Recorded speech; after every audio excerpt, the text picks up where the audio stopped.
Sahaja Sthiti. It means abidance in the natural state, abidance as the innate.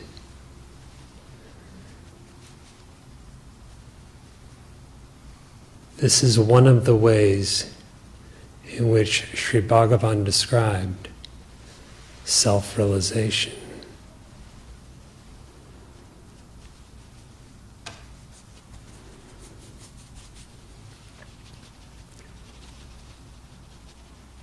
He says that self-realization is innate. How can it be?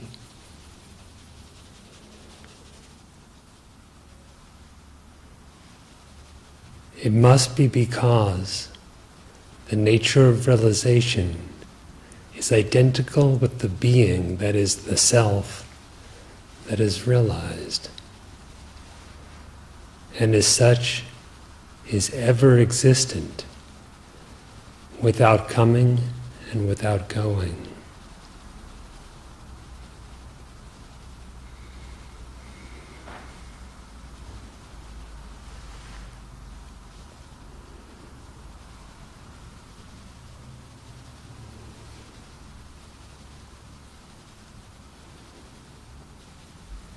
What comes and goes, appears and disappears, is not innate, is not ourself. Even the state of coming and going comes and goes. The innate is ever existent.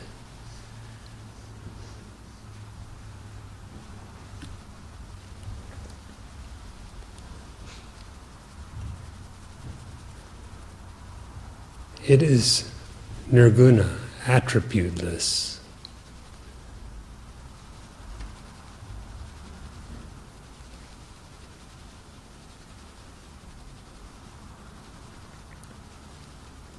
For that which is innate is non-objective and cannot be conceived in terms of qualities.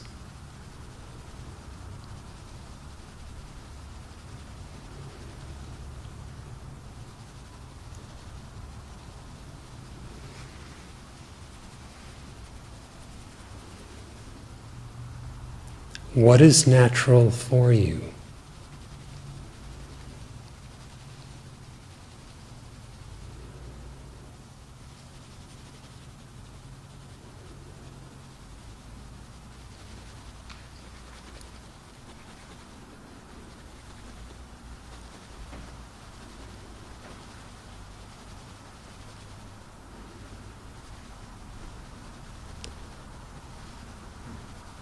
The innate is most eloquently described in silence.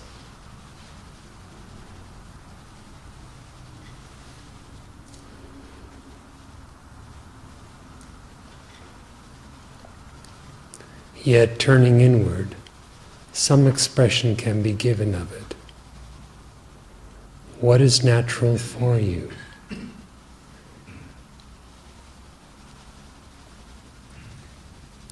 It is natural to be happy.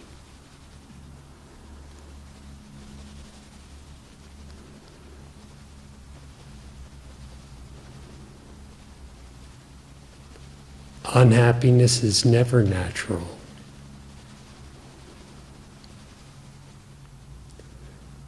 We should abide in that which is natural. We should abide as that which is natural.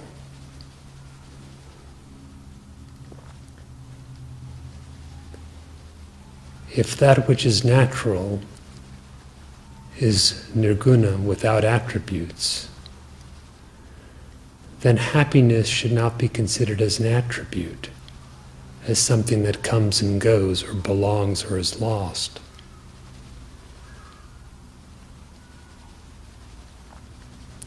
Rather, the nature of happiness must be one's very being.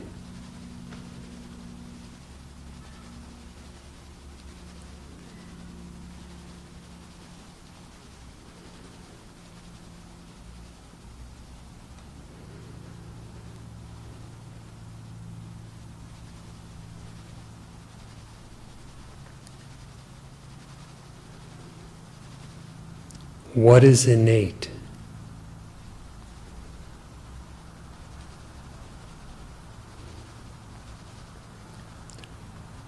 No perception and no conception can be considered innate,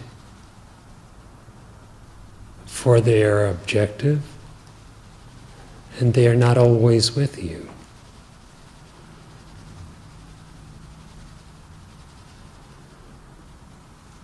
The innate must be ever existent. What is natural for you?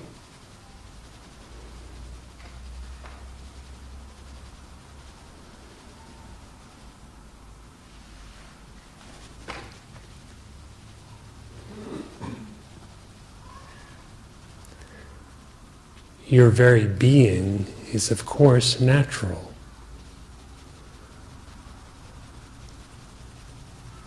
What is its nature?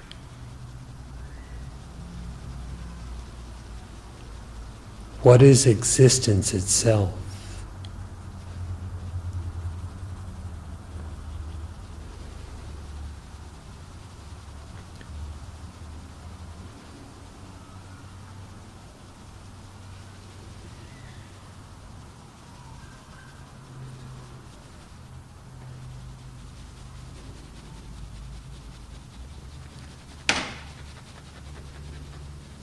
What appears to be known is not innate,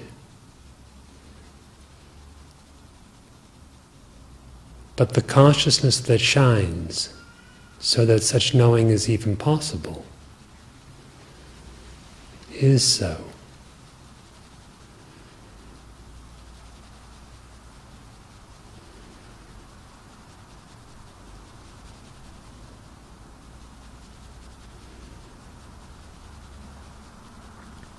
Being is innate. Consciousness is innate. Ananda, happiness, bliss, is innate. These are not qualities or attributes.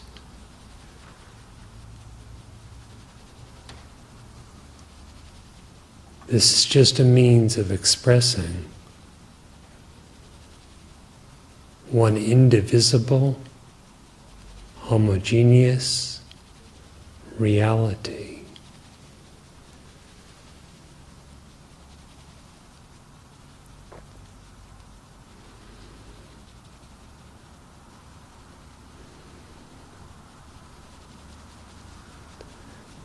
It is wise to identify yourself as the self, the innate.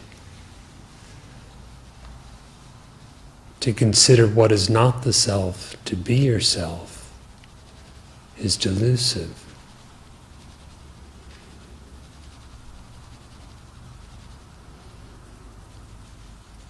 Delusion takes the form of misidentification, and in outward terms, attachment.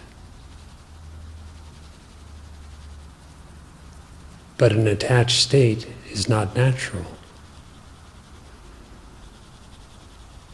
A misidentified state is certainly not natural. Delusion itself is not natural.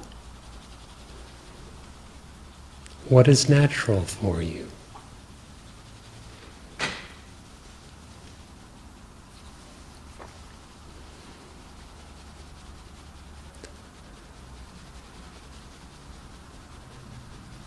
What is innate, you ever are. What is not so, you never are.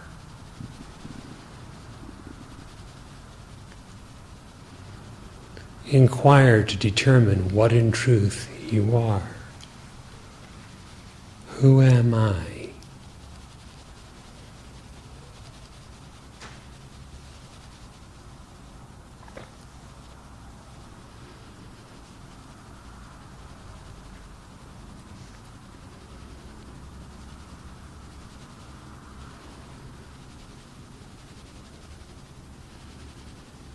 The idea of a separate individuality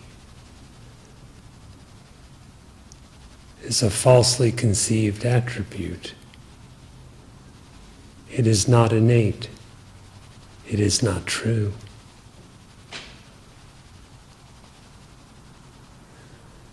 Determine the truth of what you are by inquiring within, non-objectively, who am I?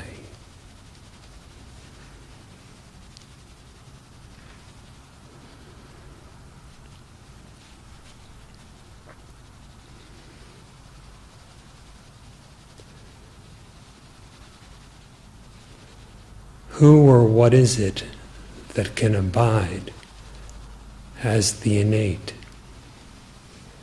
Only the innate can abide as itself. There are not two of you, a true self and a false self, a greater self and a lesser self. There is only one self.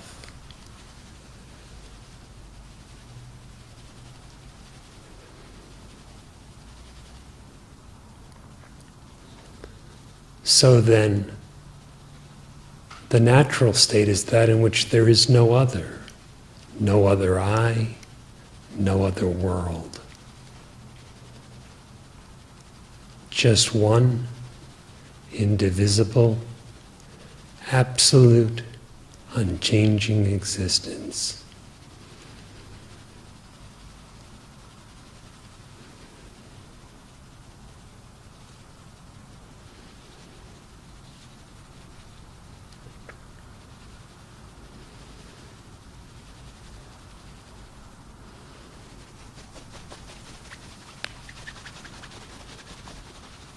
Considering any kind of bondage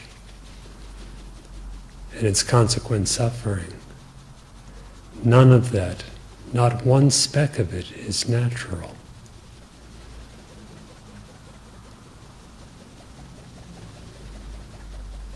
It is all born out of the stuff of imagination.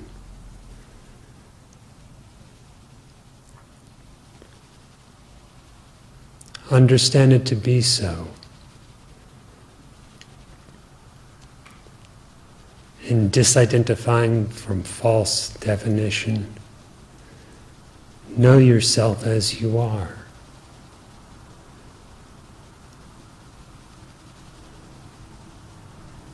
That which so knows is that which ought to be known.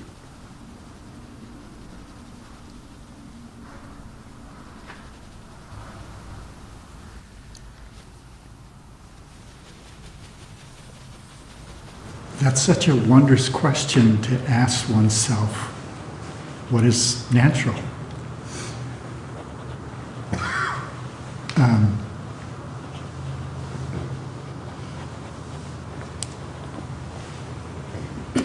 It's really asking one to find out who you are. We're always doing that here. Many forms of who am I? Different ways of coaxing. The last thing we seem to want to do. When I ask myself the question, what's natural is simply to exist. It goes on without any effort, and any effort can't even interfere with it. There's no way that it's ever altered. And I have a doubtless knowledge of that existence all the time. It's always there. Is it individualized? Not at all. If it is not at all individualized, the question of effort or the absence of such no longer applies.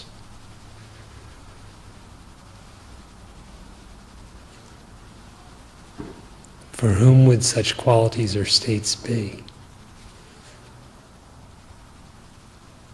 For the unnatural one. The unnatural.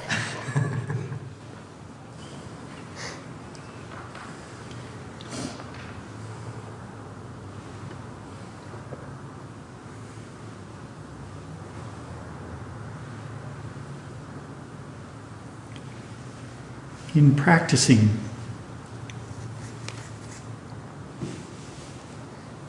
my practice now is to meditate intensely twice a day, in the morning and then in the afternoon.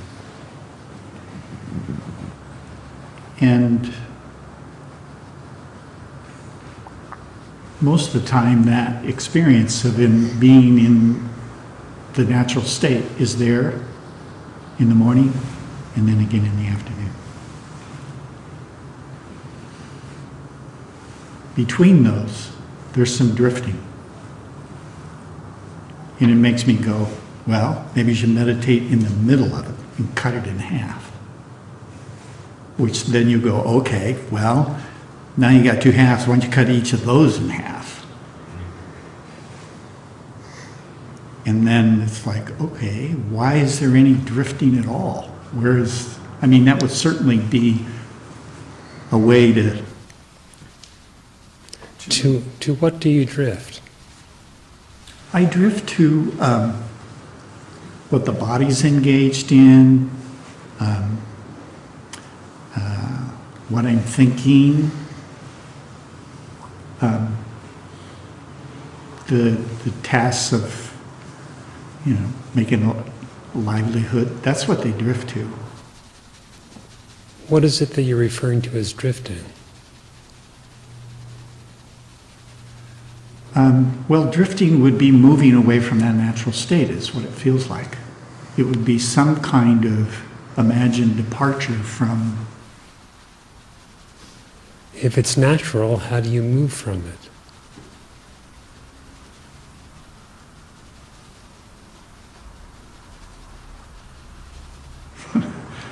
That prompts the question, am I moving from it?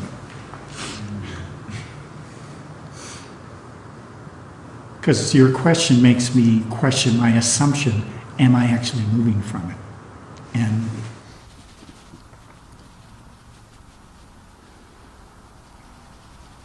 again, what constitutes the drifting? What do you suppose is your identity? Somebody sitting in front of a computer at a desk, looking at a screen, moving hands around, thinking about what's on the screen. And why do you consider that to be yourself?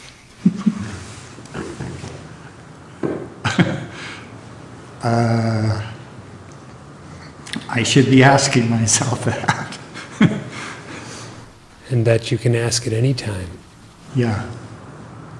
Well, then I should be asking myself what I think I am right now.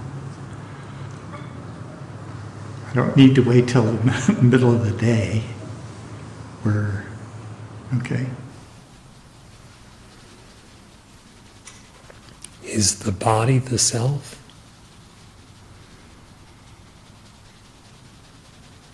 Are you a sitter, a speaker, some kind of performer of action? Well, when you ask the question, are you the body, what I actually consider the body to be becomes much more nebulous. The thing, it's interesting, I'm not quite sure what I'm actually misidentifying with when I start to look at what it is. It's almost like Friday night when Rivu was talking about the concept, how small it is, but when I don't look at it, the concept seems to have some solidity.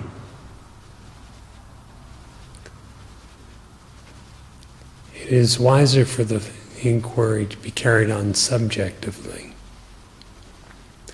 What the body is may be according to viewpoint.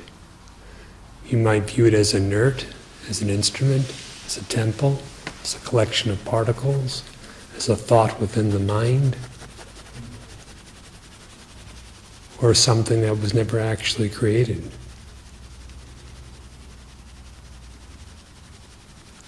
But regardless of the view, are you the body?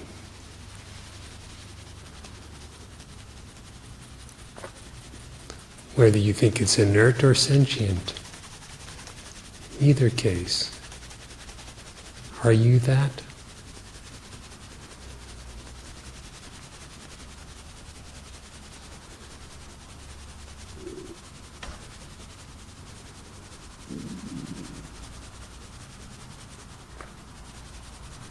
Returning to the question, what's natural, and asking from there.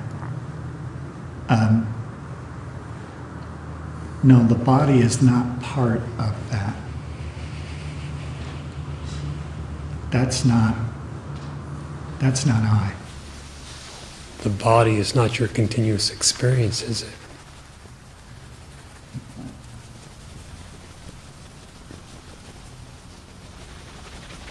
It's interesting. I started to want to start going, oh, well, what is the body? But you just gave the instruction, don't try to figure out the body as, am I whatever I consider the body to be, whatever that definition might be. So, and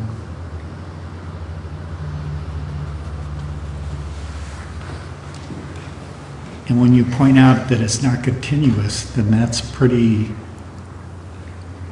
clear that I'm not something that's discontinuous like the body.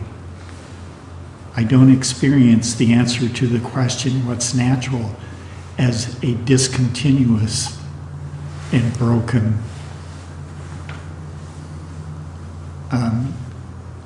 definition of myself. It doesn't feel that way. Similarly, is your existence an object? The body is an object.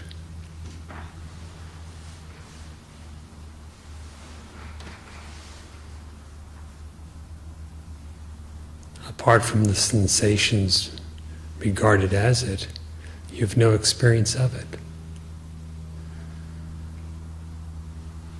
But are you an object? Are you a product of sensations?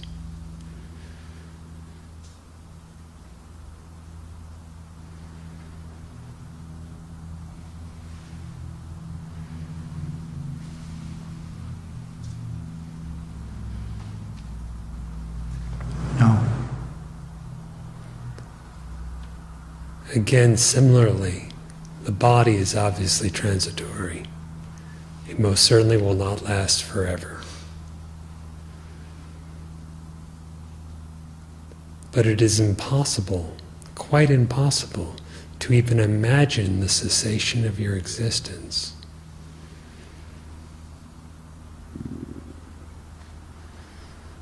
Let alone experience such. If attempting to do that now, it just drives further into the existence is what happens. Trying to find a break in it, it becomes more obvious that it's breakless. In light of this, how can the body and I be equated?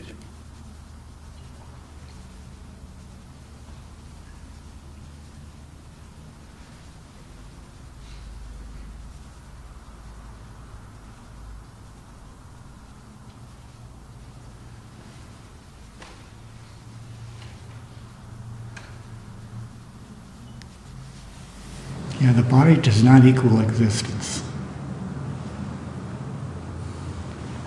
It does not.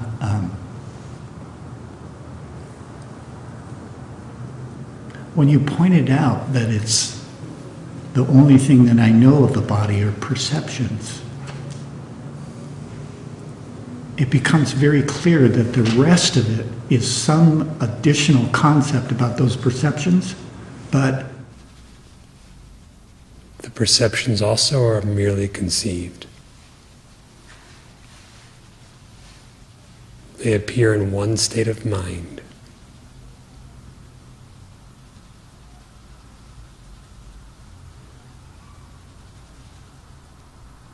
But do you appear in a state of mind?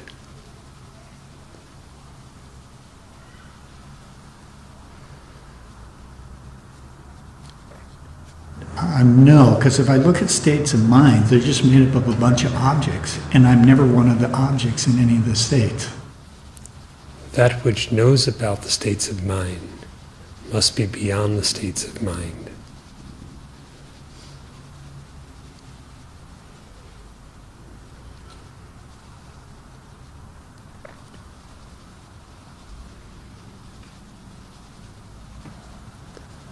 Now, Sahaja Sthiti is not a temporary experience. It is that supreme realization in which there is absolutely one without a second, without the possibility of any alternative whatsoever. There's no going into it and going out of it.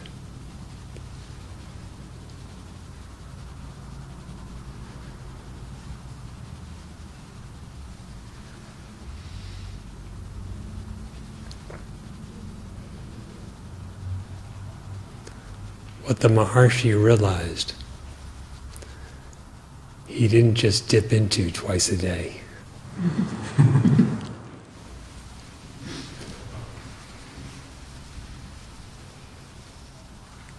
When that natural state is realized, all doubts are resolved, all misconceptions are obliterated. The entirety of illusion becomes impossible. It is immortal, blissful, true knowledge.